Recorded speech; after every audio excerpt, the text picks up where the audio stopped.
नमो अरिहंताणं नमो सिद्धाणं नमो आयर्याणं नमो उच्चायाणं नमो गुवे सव्यसाहूणम् ओंकारं सादर वंदना दीदी, सादर प्रणाम। ध्यायन्ति योगिनः कामदं मोक्षदं चैव ओंकाराय नमो नमः अविरलशब्दघनोगप्रक्षालित सकलभूतलमलकलङ्का मुनिभिरूपासिततीर्था सरस्वती हरतु नो दुरितान् प्रज्ञान्तिमिरान्धानां ज्ञानाञ्जनशलाकया चक्षुरुन्मीलितं येन तस्मै श्रीगुरवे नमः। श्रीपरमगुरवे नमः। परम्पराचार्यगुरवे नमः।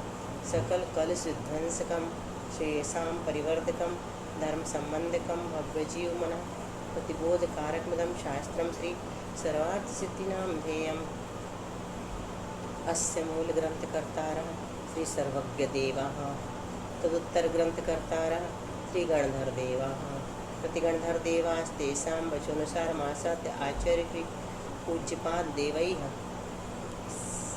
विरचितं मङ्गलं भगवान् वीरो मङ्गलं गौतमगणि मङ्गलं कुन्दकुन्दाद्यो जैनधर्मोऽस्तु मङ्गलं सर्वमङ्गलमाङ्गल्यं सर्वकल्याणकारिणं सर्वधर्माणां जैनं जयतु शासनं। बोलिए चंदन जी।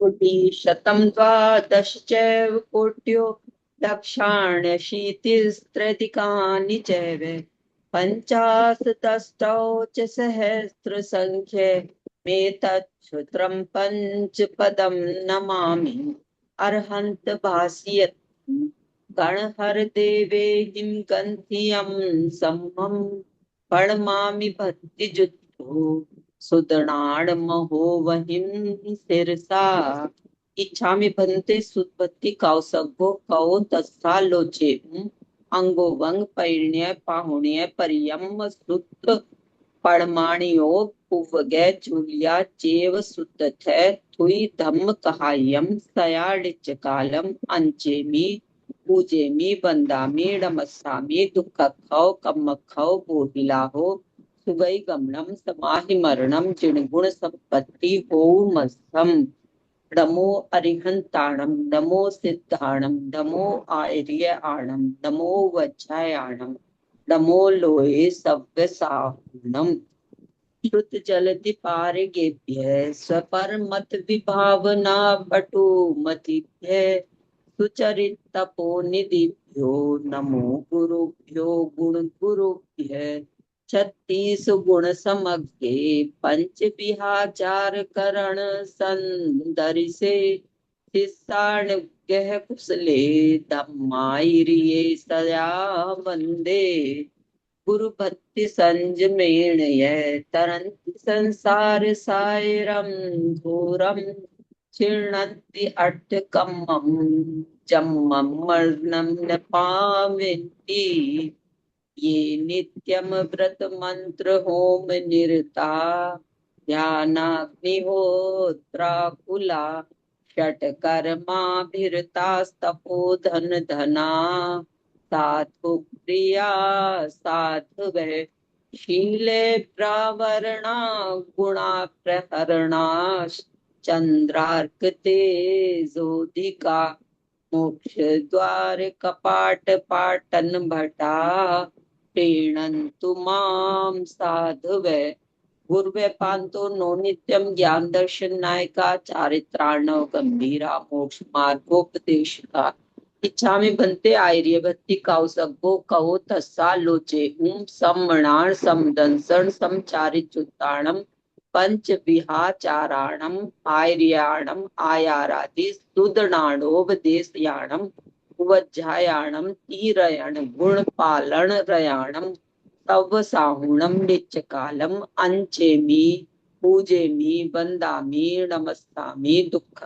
खौ कम खौ कोहिलाहो सुगई गमनम समाहि मरणम जिनगुण संपत्ति हो मध्यम नमः श्री वर्धमानाय निर्धूत कलिलात्मने सालोकानां त्रिलोकानां यत् विद्या दर्पणाय ते मोक्षमार्गस्य नेतारं वेत्तारं कर्मभूषितां ज्ञातारं विश्वतत्त्वानां वन्दे तत्गुणलब्धये।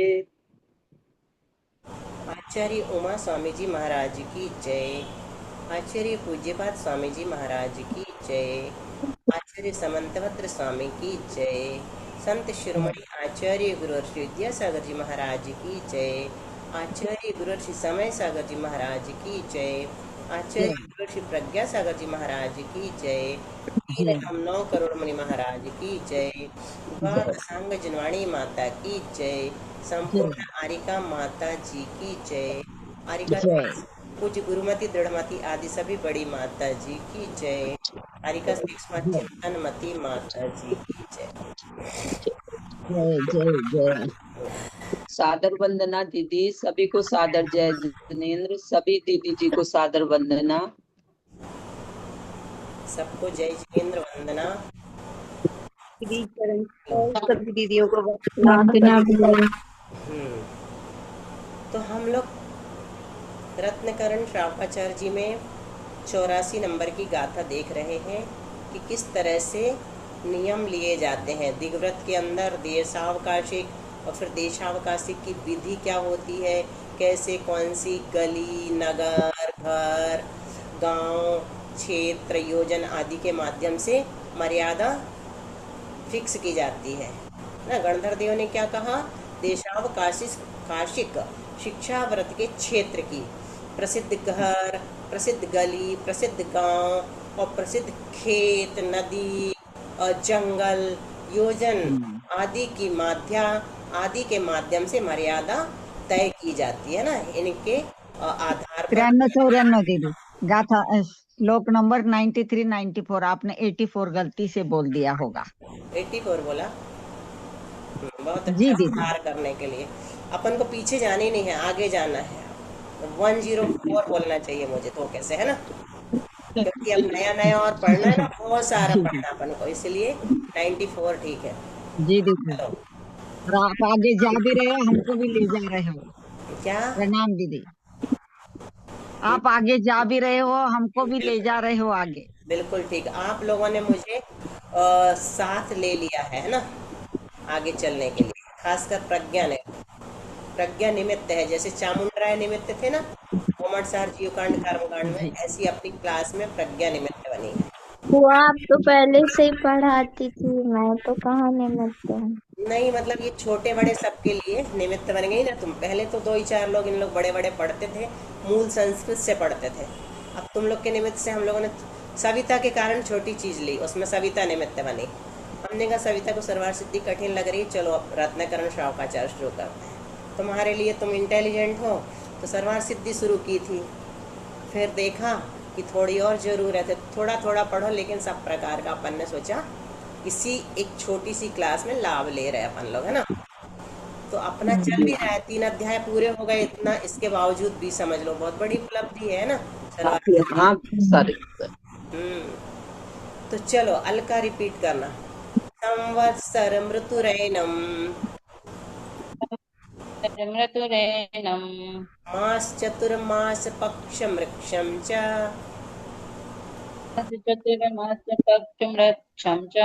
देशावकाशिकस्य राहुकालावधिं प्राज्ञा। सविता, सरोज भाभी उसके बाद बोलो सविता।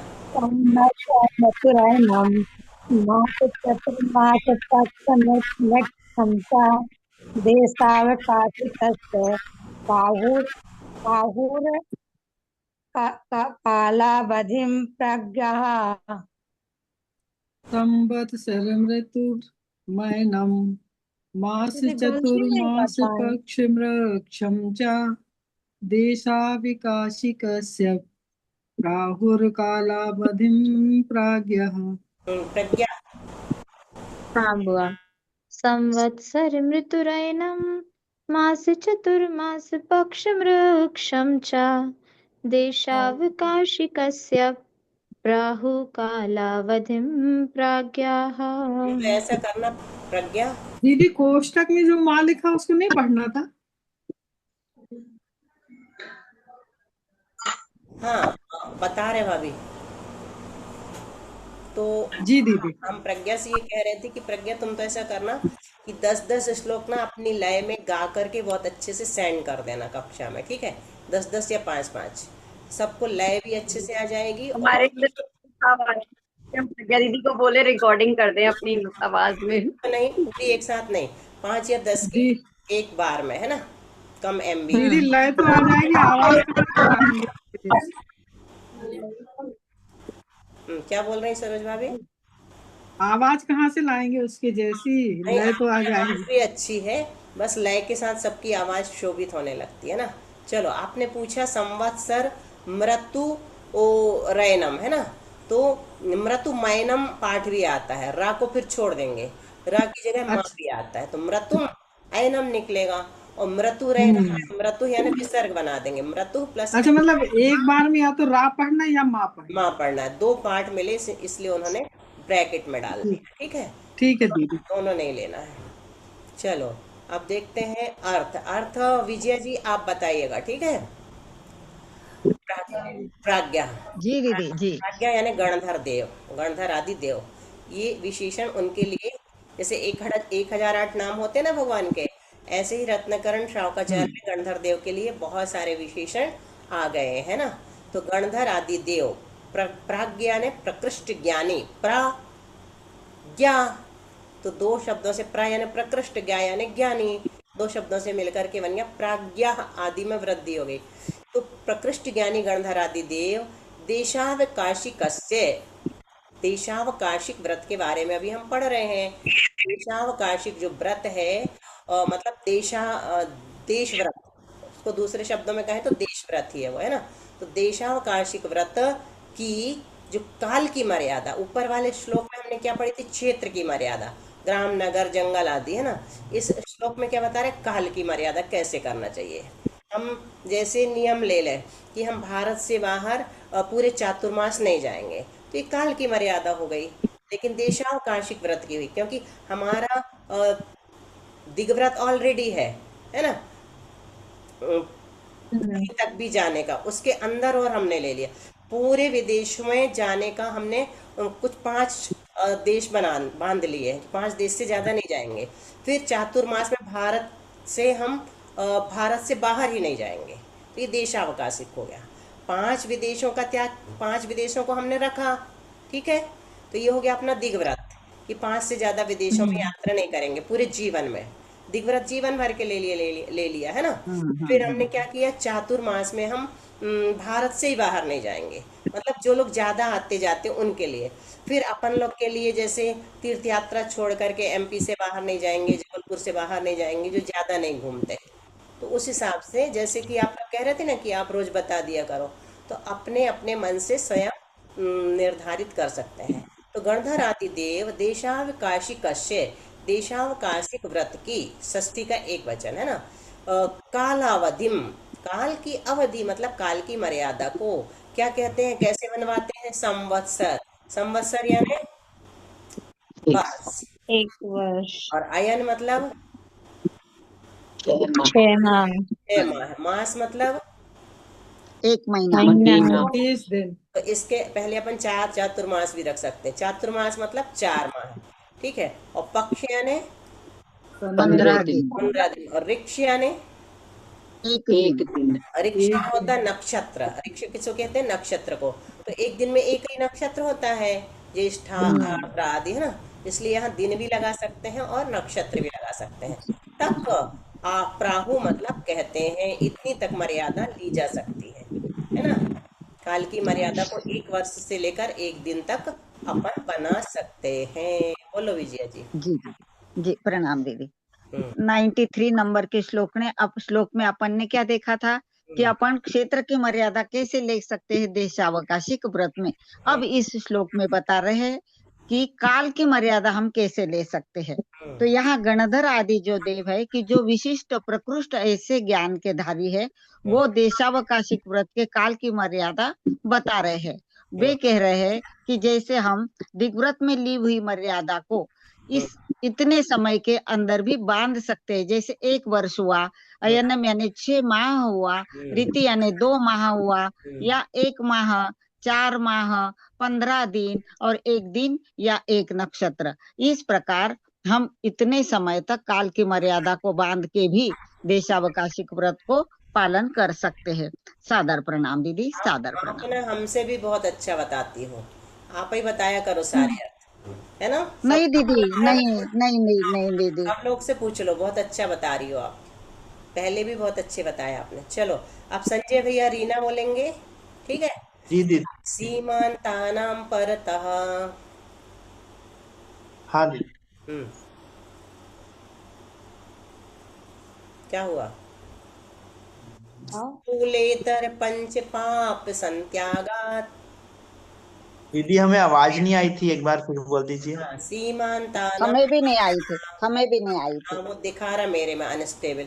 सीमांतानां परतः सीमांतानां परतः स्थूलेतर पंच पाप संत्यागात स्थूलेतर पंच पाप संत्यागात् देशावकाशिकेन च देशावकाशिकेन च महाव्रतानि प्रसाद्यन्ते। महाव्रतानि प्रसाद्यन्ते।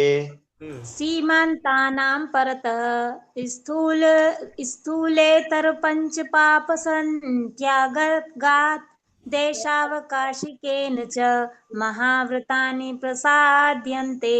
विशेष, फिर उसके बाद अंजू।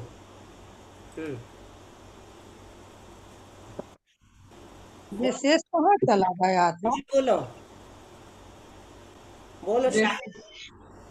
सीमान्तानां परतः स्थूलेतर पंचपाप संत्यागात् देशावकाशिकेन च महाव्रतानि प्रसाद्यन्ते।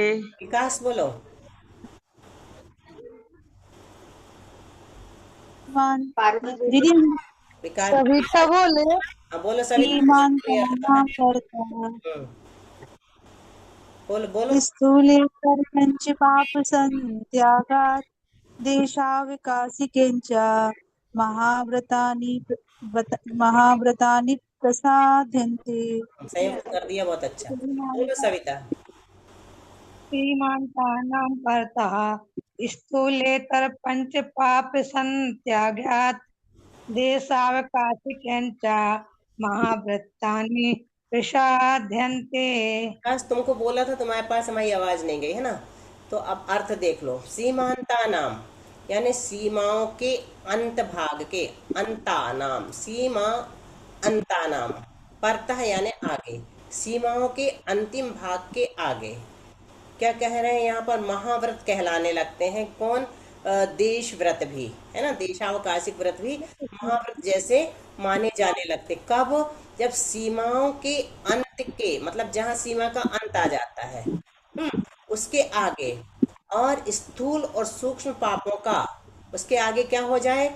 स्थूल पापों का भी त्याग हो जाए और सूक्ष्म पापों का भी सम्यक प्रकार से त्याग हो जाए। तो वो जो देशावकाशिक व्रत है वो भी महाव्रत जैसे हो जाते हैं।